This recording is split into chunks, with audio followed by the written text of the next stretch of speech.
Welcome back, Careblazer. I'm super excited about today's video. It's pretty special. So what this video is about, it's basically an interview with an elder planning law firm. So about a month ago, inside of my closed Facebook group, I asked all of you, what legal questions do you have about you caring for your loved one with dementia, making sure that you're setting yourself up for as much financial security as possible. And you guys didn't hold back. You submitted all kinds of questions. And this law firm, drakeandcash.com law firm, I'll make sure to link all of their information below. They sat down and they helped answer all of your questions. Now, I will warn you, there is a lot of technical information in this interview. Of course, when it comes to legal planning and managing the finances and making sure you have everything set up, it can be pretty overwhelming. And me personally, doing the interview, there were times when the information I was getting was totally new to me and it felt like a lot. They provide so much value and so much information for all kinds of different circumstances and situations that this is probably a video that you're going to want to come back to time and time again. Maybe some of the questions don't pertain to your situation now, but they might pertain to your situation later. Some of them you're really going to want to maybe go back and listen to certain parts of the interview over and over again. To try to help make this as easy as possible for you, below the interview, I'm going to timestamp basically all the different questions. Like we asked questions about, what is Medicare? Do you have to spend all of your money in order to get Medicare services? What if you're a spouse or an adult child caring for a loved one with dementia? Are you going to be kicked out of the house and lose your house? Do you have to have guardianship? When does a power of attorney go into effect? Do you have to file your power of attorney with the county clerk? What makes a good power of attorney? When can somebody change their will? Like if somebody with dementia wanted to change their will, could they do that? So it's filled, jam-packed with all kinds of helpful information. I do hope that you will find value in this video and let Drake and Cash know below how much you appreciate their time and dedicating it. We've got not only the two attorneys, Randall Drake and Mitch Cash, we've got two of their other workers in the law firm, Karen Adams and June Weeks, who just were so helpful with all of their information. Very grateful to them. Let's not delay any longer. Here's the interview.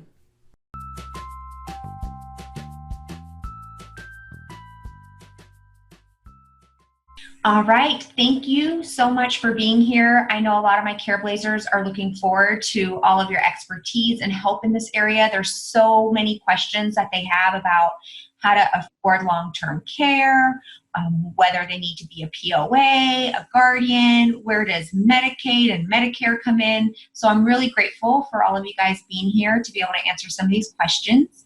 And we'll just jump right in if that's okay. I had my Careblazers write in questions. And so one of the first questions is, what's the difference between a power of attorney and a guardian, and are they both needed? Well, Randall Drake on my right, and I'm going to let Randall answer that, okay? Sure thing. So the power of attorney is the formal appointment by the client of an individual to represent them. So the client becomes the principal and the individual they select is the agent, and the agent has to act in the best duty or for the benefit of the client at all times. He's got a fiduciary obligation to do that. And we use the powers of attorney to avoid the guardianship issue. So it's really important to have a solid healthcare power of attorney that gives a lot of power to your agent for medical reasons, for personal care reasons, and for payment of fees and things, financial reasons that they may encounter.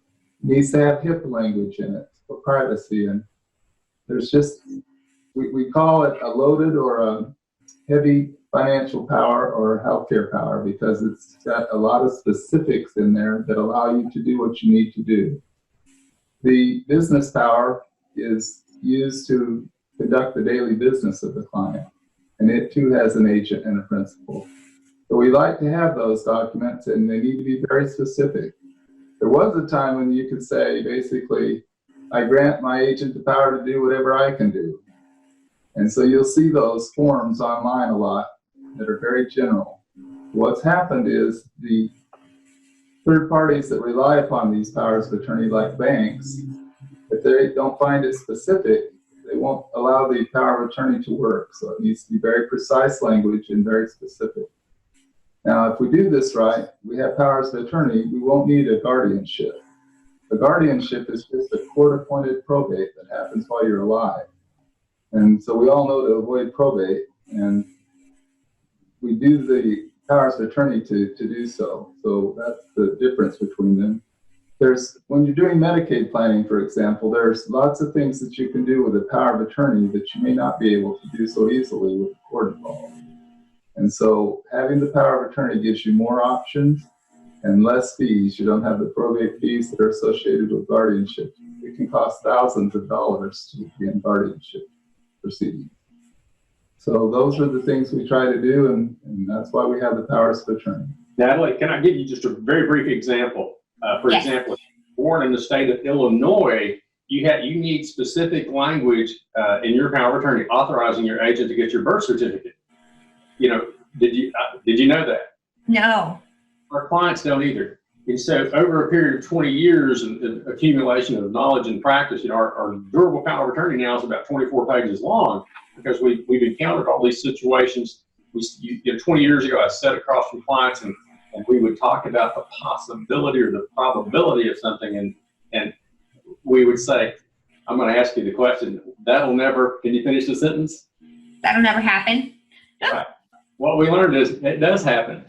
So we have really powerful documents that will take care of us in those situations. Yeah, if we don't ever use it, wonderful. But if we need it, we really need it to be there. And so when you think about it, the statutory powers are often created by the state legislatures, and you'll find those available online. But they won't want you to do Medicaid planning, because if you do Medicaid planning, it comes out of their pocket. So they won't put those kinds of powers in those documents. That's a good example of how come you need an elder care practitioner who is in the fight, you know what to put in those documents so that they work when you need them. And that brings me to my last point. People often ask, will this power of attorney work? Well, it works if they accept it, if the third party accepts it. But you don't know until you get there. So you try to have ours prepared in strong, precise language so that it works when we get there. So having a really good power of attorney that's really strong with all the right words will hopefully prevent the need for ever needing guardianship in the first place.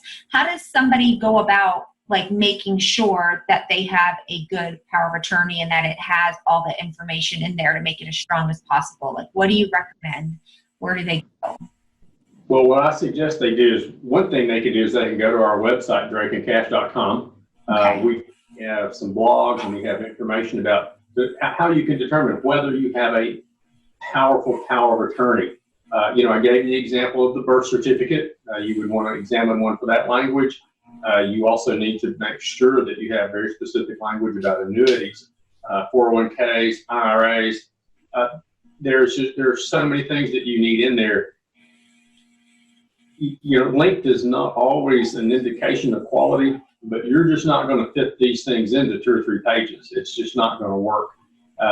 And I wish I could tell you, you need to know these 5 things.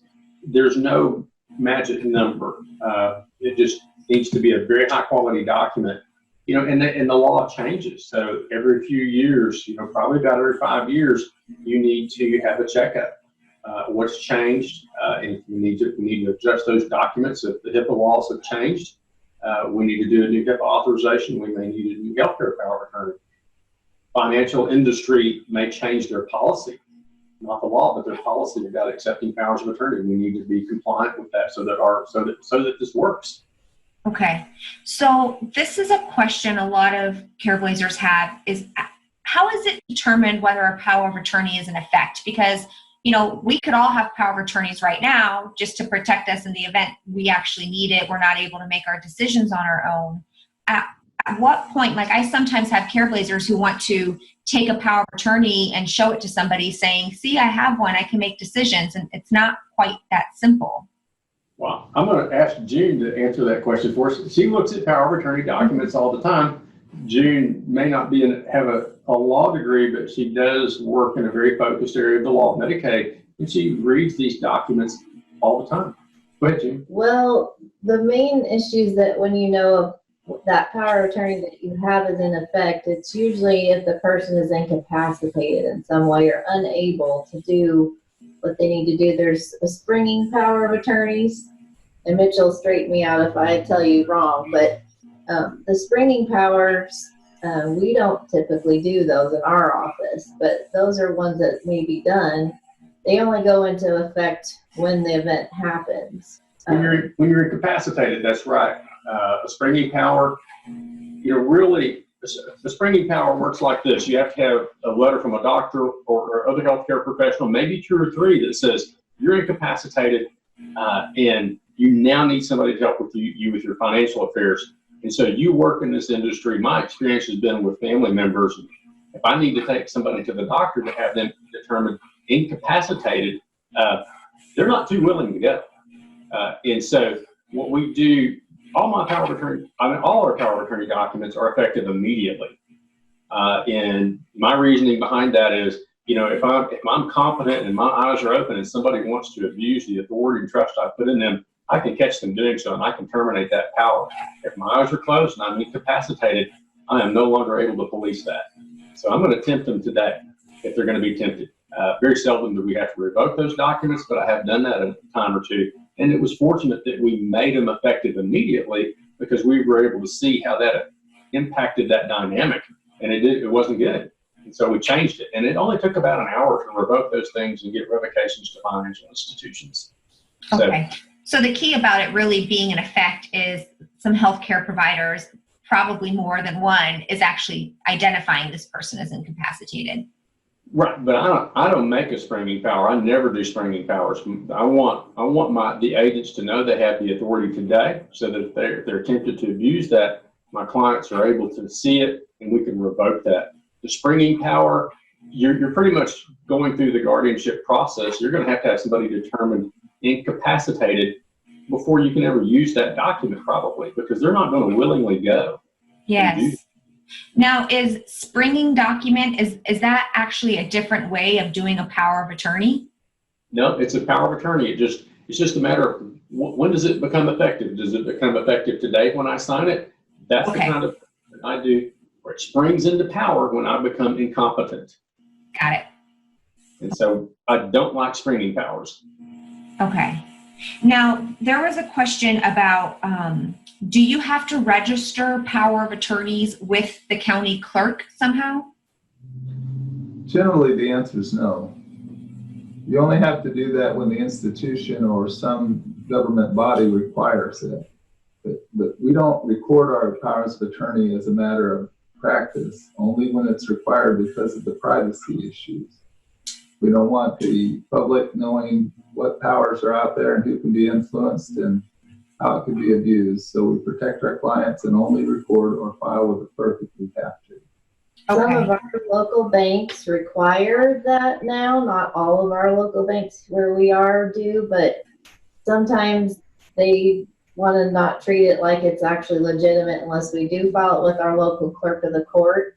And also, I'd mention as a side is when we do property transactions and someone signing a deed or other things for property, we often will, for title purposes, file the power of attorney to show they have the authority. But again, filing it is not a matter of law, it's a matter of policy usually. Okay. Now, there's a lot of confusion about what the difference is between Medicare and Medicaid. And a lot of Careblazers have questions just about how in the world are they going to afford long-term care if they need it? How do they protect their assets? Can you describe the difference between Medicare and Medicaid and how they might play a role in helping Careblazers afford care for their loved one? Medicare is, of course, is a federally funded insurance program. You pay for it most people pay a monthly premium for that. And it takes care of doctor bills, pharmacies, hospital stays, etc. It takes care from a legal standpoint. I don't think Medicare is administered correctly with regard to long-term care. But that's a whole nother issue. Generally, they're going to pay for about 20 days of rehabilitation. Then they're going to stop. And so that means that the client or the patient then becomes a private pay patient at a long-term care facility. And so that's where Medicaid kicks in.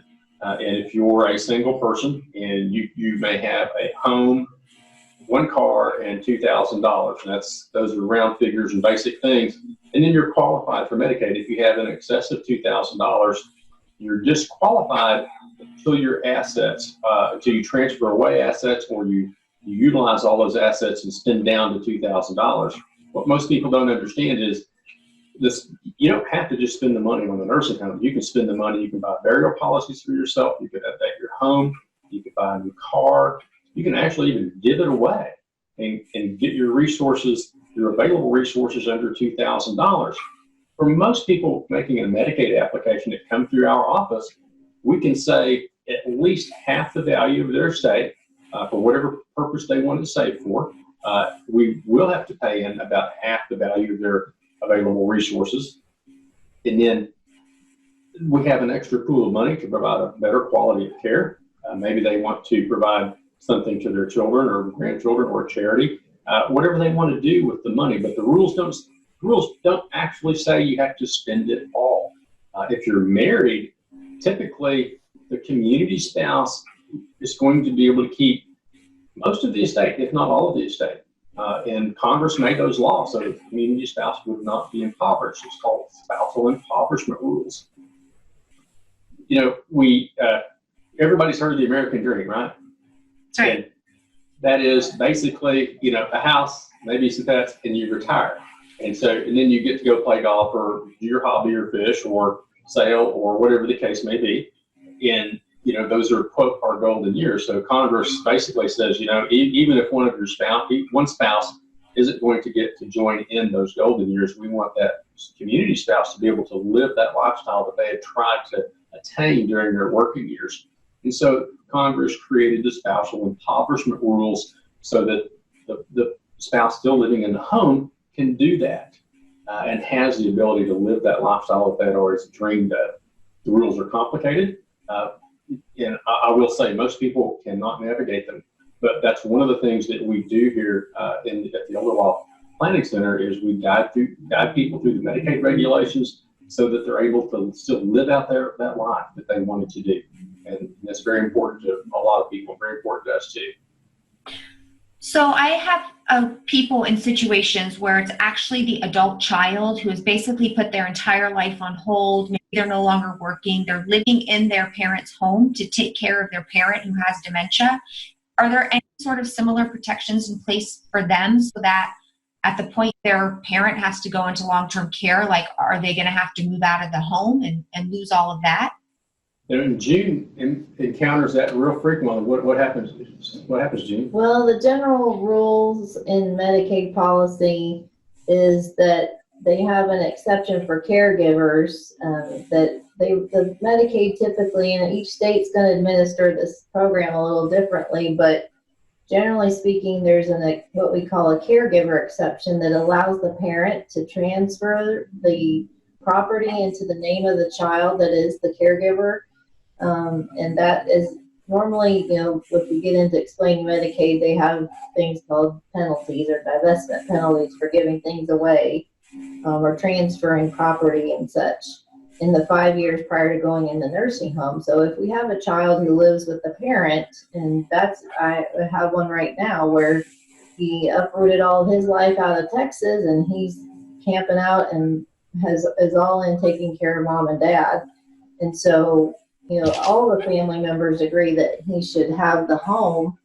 Obviously, that's the home he's in. He doesn't have one anymore. So if you have a disabled child or a caregiver child that's lived in the home for 2 years, and you can prove with a birth certificate and mail, you know, that this person has lived there, and that can all be verified, and people that need to go on Medicaid can make that transfer to a child and not have that create any problems or Medicaid penalty if they are applying for long-term care benefits. That's good to know. So can you talk about what is a living trust? Should everybody have one? And is that something that can help protect assets? A living trust is something that not everybody, a lot of people think they need. It is not.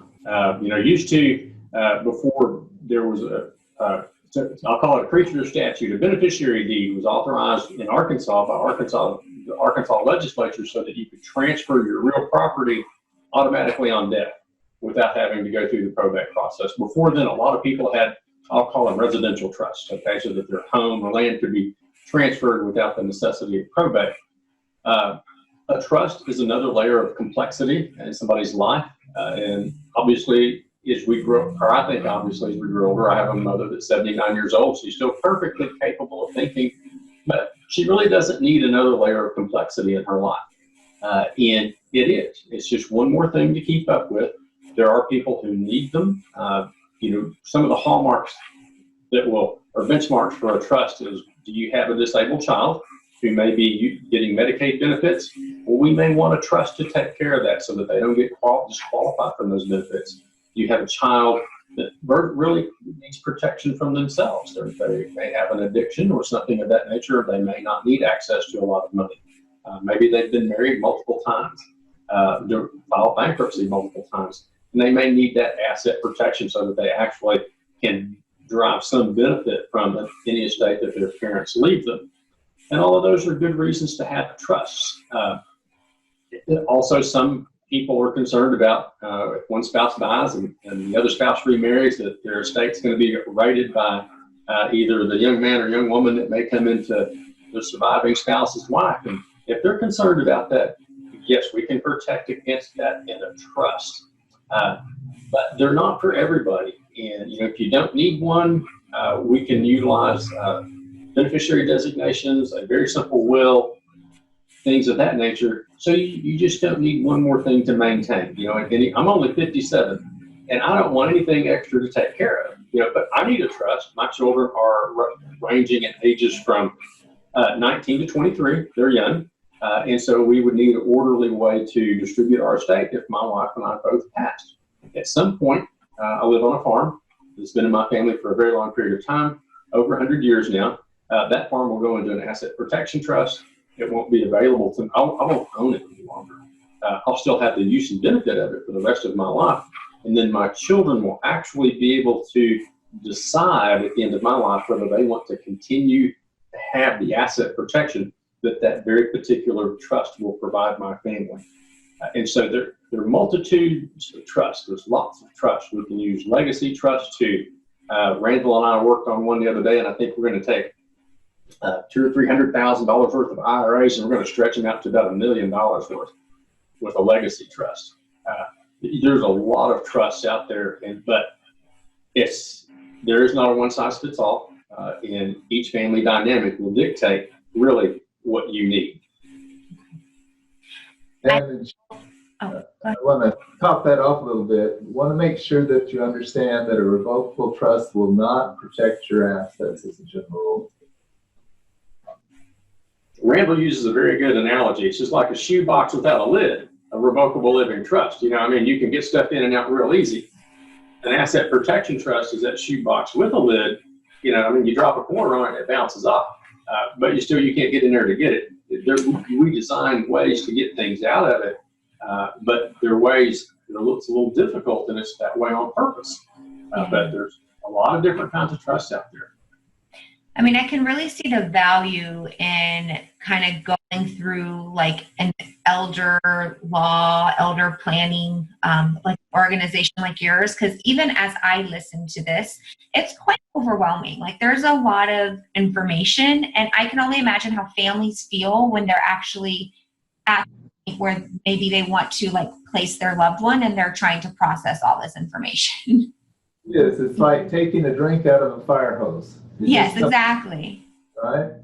Yeah. So we do this with our clients. We'll break that into several meetings, maybe 3 hour-and-a-half meetings, and give it to them a little at a time and educate, because there's fear. You work your whole life and save all your money, and then you come to a lawyer who says, put it in this box, we'll make it safe for you, and they lose some control and they're afraid. So you have to educate the ins and outs of all of this in order to motivate the client to take care of the business. Absolutely. And we have a little different process than most law firms. Most people are going to come in and see our client care coordinator first, and that's Bambi, who was not able to be here. She's just going to visit with them about what we do, what they need, get some information from them. Generally, they will have filled out a financial information form. It's about 7 pages long. It requires a lot of detailed information, and it usually will also, they'll start asking, it'll remind them of things. Oh, I didn't think about that, or I didn't think about this. And as Bambi goes through that with them, then and she asks them why they didn't fill out that line or something, then that triggers a response and the conversation continues. And then we get a lot of good information out of that meeting so that whenever they come in to meet with Randall or I, we're not just getting data from a client and numbers. We actually know something about the family dynamic. We know what their hopes and desires are and what their fears are, and so that we can have a very productive meeting and know where we're going. And it's very valuable to us and our clients to have that information in advance. You're a psychologist, is that right? Correct. And so do you get a questionnaire filled out, or do you do any advanced work before you see a patient? Yes. And so that probably is helpful to you, I imagine. Yes. And you probably know from my email, I like to ride horses. I don't mind shooting from the hip at all. But usually if I've got some information in advance, I'm a lot more accurate in what my advice will be, and I can narrow things down, and we're not walking around the village department store trying to figure out what skirt we're going to buy. We only got a couple on the rack here, and it's pick this one or that one. And for older people, as I deal with my mom, the fewer choices we have, the easier it is for them. Yeah. I can narrow voices down when I have that information. That's true for everybody, even me. They want to know how you're going to fix the problem, not the details of what we're going to do to get there. They just want to know it's going to be resolved. And so you try to simplify and go straight to the resolution for them.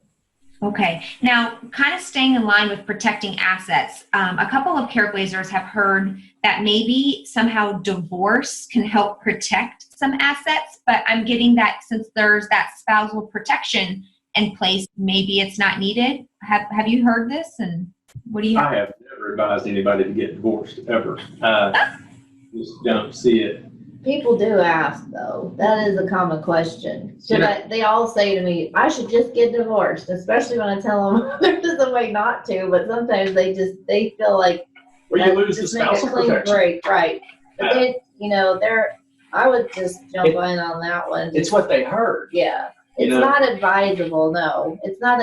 There are some exceptions that like I've dealt with some people recently where there was a couple that's been separated for over 20 years in different states and never filed for divorce, and one of them now does need Medicaid. So maybe in that case, a divorce actually would not look like we just did that to get on Medicaid. And I think you're right. We could, if they've had their assets have been split for 20 years, there's really, or they haven't been residing together for any, Mm-hmm. So we can say we need to do it, finish it, and split it. So. But no, generally the answer would be no. There are these few exceptions, like June's talking about. They've been living separately and had separate lives for 20 years. We could show Medicaid, separate checking accounts, et cetera, and they are, as a matter of fact, they have been divorced, just not legally.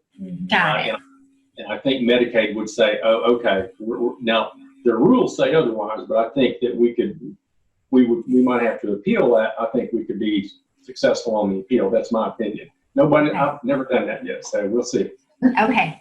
Now, what about, does somebody's IRA, is that considered income when you're talking about the Medicaid and, having to spend down to $2,000? And so the IRA income, but also VA disability money, is that counted? Federally, I'm going to let Randall answer that question. He probably knows more about IRAs than I do, I'm sure. Well, the truth is, in most states, the IRA is a countable resource. So it's got to be part of the spend down. But there are a few states that actually exclude that. Mm-hmm. Right. It's not actually. Some treat it as let it be income. They treat it as income. Right.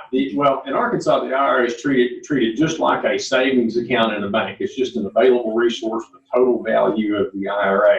And in a handful of states, I don't know what they are, they do actually say that the IRA is not available, but I think the federal regulations say the IRA is not available.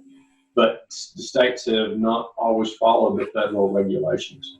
And with regard to what Arkansas was sued and to comply with one of the federal regulations. Yes, that was the Jackson versus Seelig case. Mm-hmm. Yeah. And that was where Congress came out and gave us the Medicaid qualified annuity that we could use for couples, especially to keep them from being impoverished if one of them went to the nursing home. And that happened in about 2005. And I would say, as elder law practitioners, we were so excited to have this new tool that we could use to help our clients. And Arkansas kept declining it. Finally, we got together as a group and said, all right, we need a good case. And one of our colleagues over in Jonesboro took it on and went to federal court and beat them in the Jackson case. Wow. And so you got to have a good, strong bar to make sure that the state applies the rules the way they should. Okay. And the IRA issue goes to show that even though it's federal law, it can be interpreted different from state to state. So a good elder law practitioner will know those things. So when it comes to, go ahead. I'm sorry, you mentioned the VA benefit, and you were asking if the veterans benefits were income, and if they are receiving disability, and if they are a service-connected disability for VA, I think that is income, right? Service-connected disability is income. If you're looking at improved pension benefits and aid and attendance, I believe the improved pension portion of that is income. The aid and attendance portion of that benefit is not. This is a kind of a complex calculation, but here's the end result. Usually, even if you have it as income for income tax purposes, your medical expense deduction is going to be greater than the benefit you receive from an improved pension or aid and attendance benefit. So there is no net tax impact from that benefit. Occasionally there might be, but generally no. We would really want to consult somebody's CPA. Taxes are kind of like elder law. You need your professional that is the expert in that area to advise you in that regard. Okay. Now, there's a lot of concern and fear in Careblazers. So one of you mentioned about having a will. A lot of times there are family members who are concerned that their loved one with dementia is going to go change their will, because they're being influenced by somebody else. How is that monitored? How does the legal field determine this person can make this change? I've personally worked with people who have had their will changed. It's a fear for a lot of the caregivers out there. Well, you don't actually have to have a lot of capacity to change your will. I mean, you could have, you could be declared incompetent by a court and have a guardianship over you and still have the capacity to change your will. I don't know. I don't think that would disagree. True. That's called a lucid moment. That's all you have to have is a lucid moment. How is that determined? Well, the lawyer does. And I've testified in numerous cases. But, you have to know the nature and extent of your property, who you are, who the natural objects of your bounty and affection are. Basically, you know those things and a few other things, and you don't even have to know what day it is. But if you know those things and you have that lucid moment, you're good to go. But on the other hand, when I see somebody and their daughter has dropped them off or their child has come into the office with them, it does heighten the level of scrutiny that you would have as an attorney to really sit down and talk to that client and ask them, maybe not very overtly, but have a couple of conversations with them, make sure their plan remains the same, maybe see them 2 or 3 times. And, if their plan's different every time, we got a problem. And it's probably not a will that I'm going to do if I can't. A lucid moment is fine technically, but I really would be uncomfortable if they changed their mind on my second visit. So it's Yeah. not unusual to take precautions, like we may get out the old video camera and record that process. You can take precautions like that. We may run the child off, get them out there, because we don't want them being accused of procuring the will and being behind it. So the attorney has the authority to determine if the lucid moment's there. They can venture that opinion. But at the end of the day, they're going to be on the witness stand, and they're going to need to be able to defend their position and testify accordingly. And there's things you can do to help that. Okay. So it's basically just about whether that person is in a lucid moment when they come in to make that change to the will. So if they were, they had a power of attorney and it was determined to be in effect, but at the time that they came to your office or a lawyer's office and wanted to change the will, they were in a lucid moment. So that change to the will could happen, and that the power of attorney wouldn't necessarily even know. The family member may not know that change happened. It is possible. It is. Generally, if we see somebody that wants to change a will, that's going to kind of trigger a change in a lot of documents, because they may have a new personal representative, and we're going to probably want that person to be consistent with their agent and their power of attorney and some things of that nature. So we're going to see them at least twice if they want to change a will. And we're going to see the red lights. There's just red lights that go off if there's issues like that. So you kind of learn to feel for those things. And if you do this a lot, you just are aware of those kinds of issues coming along. Yeah. Now I'm getting the sense with just between different states, different laws, that, and a lot of, different specific situations for families, that having an elder law firm be able to help work through some of these things and determine what they need could be very helpful. Also to kind of avoid headaches down the line if perhaps they had like a 1 or 2 page POA they got offline somewhere and then realizing that's not really going to do much for them when, they actually need it. So can you just speak to, do you think that everybody who is caring for a loved one with dementia is kind of getting involved with a elder law firm, something that's recommended for every person in this position? Or are there certain kind of indications where you want to consider getting a hold of an elder law firm? Well, let Randall deal with Well, let's just realize that this is a practice. It's a practice of law. And so what you want is somebody who hasn't been practicing for 2 weeks. You want somebody who's been practicing a long time, who's been kicked around a little bit and knows the way in and out of the law. And so it's just like the medical analogy. I had a heart issue that came up in 2007. I did not go to my family doctor, who doesn't do heart surgery, to take care of that. I wanted somebody who knew what they were doing in their practice. And so I went to the cardiologist and the heart surgeon.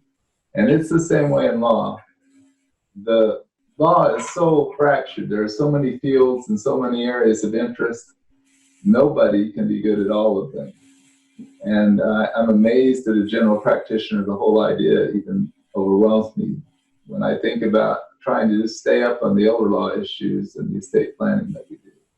So no, we think that you want to go to an elder law attorney, because otherwise they might not even know which issues to raise and address. Being an elder law attorney, I'm sorry, if I interrupted you, Natalie, it's like my journey started off, I was young, I was out of law school, I took all the estate and gift planning classes. My clients were relatively young, under the age of 50. They didn't really need that. I didn't know about it.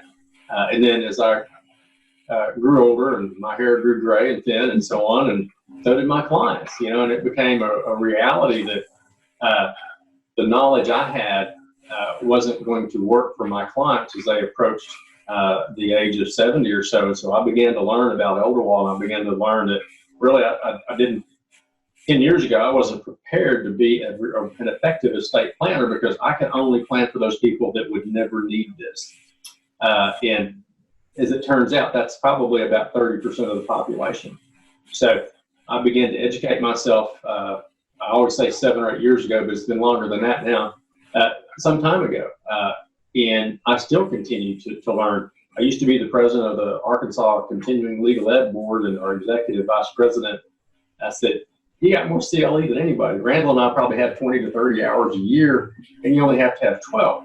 But we need that, and we have to be refreshed. And there's a lot of interaction with colleagues across the nation that we are involved in, and you got to bounce some ideas off people because policies change, and those are not published in the Federal Register or anything. It's just within the state, and how do we deal with that? Or there could be federal policy changes, and so when all those minds get together, you come out with a little better product and some better ideas about how to deal with some things.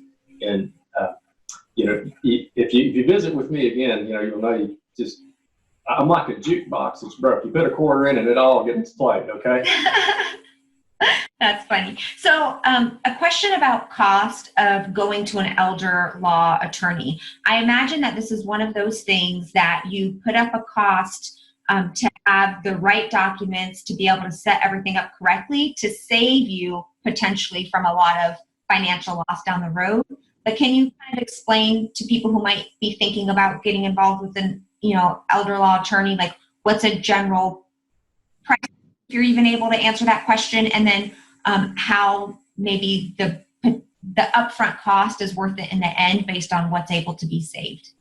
Well, just look at the cost of long-term care in Northwest Arkansas or North Central Northwest Arkansas, $6,000 to $7,000 a month. Rarely ever do I charge that much for a plan. There's been a few, but rarely ever. People anywhere from $800 or $900 to $6,000 or $7,000. It just depends on what they need. And again, their family dynamic, all of those things, the nature and extent of their assets.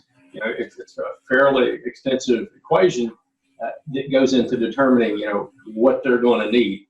I have a farm, I have cattle and sheep and things, and I have a big truck and trailer that I haul things around in, and but I drive a little Honda CRV down the highway, because that's what I need. I need something that gets gas mileage, not to pull heavy loads. And so, depending on that vehicle, if all you need is something to get up and down the highway, it is not going to cost very much. If you got a big load to pull and a lot of stuff to take care of, we're going to have to build you a better vehicle, and it's going to have to be stronger to hold those things and to accomplish your objectives. And as we go into it, as we get into our discussions, they soon see value in what you do. And people will pay for value. They don't have a problem when they can see that they're getting good care, good advice, and that they're being taken care of. Yeah, can you summarize like the overall benefits families would get from hiring an elder law attorney? Peace of mind, saving hundreds of thousands of dollars probably. That's just two things that come off the top of my head. We do this a little different than a lot of firms. We're kind of holistic in our planning. So we'll meet with the couple when they're young, and that would be an estate plan we'll do. We'll meet with them through the years. When they start having these elder care issues, we're familiar with them. We go from there. We even have in our firm an elder care coordinator, somebody who goes out to the nursing home to check on our clients to make sure they're getting the kind of care they need and taken care of. So we're very holistic. It's exciting. Sometimes the best fee is the hug you get on the way out of the room. Nice. It's sweet. That happens more often than it happens a lot actually. But Alicia also, our clients that are at home, she keeps them abreast of the community resources that are available for them. And there's a lot out there that they just don't know. I saw a young lady yesterday whose husband was incapacitated. He was a double amputee, and she was becoming disabled herself because she's been a caregiver for a number of years. They're qualified financially for AR Choices. They had no idea. Probably will provide 15 to 17 hours a week of somebody to come into their home and give her some time to rest. And that's just, when I told her that, she was ecstatic. Had no idea that. Just didn't know. And people don't. And so we provide that information to people. Alicia is looking at her clientele, the folks that she works with, and seeing what they need and connecting them with resources. There's a lot out there that people just don't know. I love it when she goes to the doctor with the clients. When we first started this, they'd say, she'd walk in with her law firm name badge on. They'd say, "Why are you here?" And I had to educate them that she's there to make sure when we get home, the client remembers the care plan and we get it implemented. And she's there because oftentimes in our community, the client's kids live elsewhere. They've retired here. Yeah. And so they're wanting to know what's going on with mom or with dad. And to be able to give that extended service and to tie the financial people in with the medical people and the legal terms gives us a holistic approach that meets needs and makes people happy. And that means a lot to us. We have one more person to complete the circle real quickly, Karen. And Karen helps in our client care program. And I'm going to give you, if you don't mind, take just a second, or you probably can do it quicker than me. So go ahead and explain what that is. So client care is an additional benefit that we offer for our clients. So where, depending on their health conditions and their level of needs, we can meet with them once a year or quarterly. We have some levels where they just meet with me where we do a review of all of their assets and make sure that all that's in place. Because a lot of times when people go to see an attorney, they may set up a trust, but they don't put their assets in the trust. So it's really not of any effect if that's not done properly. So we help make sure that all that's done correctly. And then as they do have failing health issues, we can step in and help guide them if they do need to go to assisted living or a nursing home facility. Like you mentioned with Alicia, we'll make sure that they're getting really good care and can help communicate with the family too, to keep everybody on the same page. Awesome. Now, where could Careblazers learn more about your firm, what you do, and kind of maybe even read some of the educational materials that you guys have? We have a website. It's called drakeandcash.com, or you can, I think that's the best way to get there. It's also in the Estate and Elder Law Planning Center in Mountain Home, Arkansas. There's a lot of resources there and links. Generally, it's for Arkansas specifically, but the general information is good throughout America. You need to consult an attorney in your state. We don't go to Missouri or Oklahoma and do this because their rules are different than ours, but generally they're the same. But if we have a client that's across the state line, we do send them to attorneys in those states that understand those rules. But they can get some good general information from our website with regard to estate planning, power of attorney documents, policies, trusts, any number of things. You know, one thing we didn't mention, and I always like to mention this to my clients, especially if they're relatively young, and these days relatively young is, 70 or down, or maybe even 75 and down. They can, you may not believe it, but they can still purchase a long-term care policy, and a pretty good one too. And so they need to consult with their financial advisors. If you have an IRA or qualified money, you can utilize that money, and you're going to stretch it even further.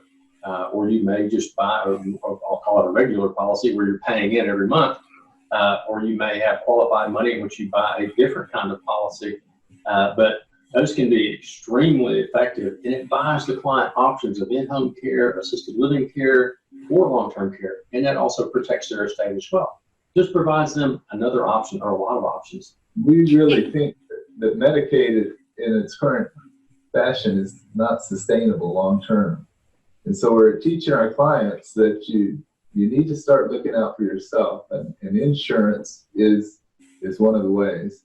So they always say, well, it's too expensive. Well, it might be. And if it's such that you bought insurance and now you can't eat, it was a bad choice, right? Yeah. But when you lay it up against a Medicaid nursing home bill, you're going to find out it's very affordable. And then that leaves you with a second objection. Well, if I spend it and buy this insurance and don't need it, I just wasted my money. And so there's products that you can buy now that are life insurance that you can draw that insurance out when you need it, you need long-term care. Or if you don't use it, your family gets it as an insurance benefit when you die. There's just so many more options that we used to have. So we really don't do a plan until they've looked at that option, because if you don't know what's available, you can't make a good plan. You're making an ill-informed one. We don't sell insurance here. We want to be able to look at policies and advise our clients that, yeah, this is a good one, or you might want to check with another underwriter or maybe look at a different policy. But almost all financial advisors have access to multiple underwriters for long-term care policies, and They're my favorite policies. They're the only policy I know of that you're going to get all your money back one way or the other. You're going to get it all back. They're very good. Yeah, that's good to know, especially just the age, that it's still possible for people to get long-term care insurance policies, even if they're in their 70s, and that it's not just a waste of money if you don't need long-term care, that it can be passed down to family members. That's super helpful to know. Yes. Yeah. 85, I think that's the top age right now on some of our policies. You can get it up to 85. Wow, that's great. So thank you all for your help and for your information. I know this is going to be helpful to Careblazers. So Mitch, June, Karen, Randall, I really appreciate the time that you took out of your busy days to come on here and chat with all of us. Thank you for having us. You're very welcome. All right. Careblazer, I hope you found that video helpful. This video will be here for you to come back and watch it as many times as you need to try to process some of the information, let it sink in. I know it was a lot. Also, if you are not a part of my closed Facebook group, you are more than welcome to join. You just need to search for the Careblazer community on Facebook and request access. I'd be happy to approve you. That's the place where I often go to ask you guys, hey, what questions do you have? Or I'm about to do an interview with an expert in this field. What do you want me to ask them? So if you want to make sure that you don't miss out on opportunities like that, make sure you hop on over there and join the group. I'll be back next week with another video, Careblazer. In the meantime, take care. Bye. Have to spend everything you own to get long-term care benefit. Process and sink in. And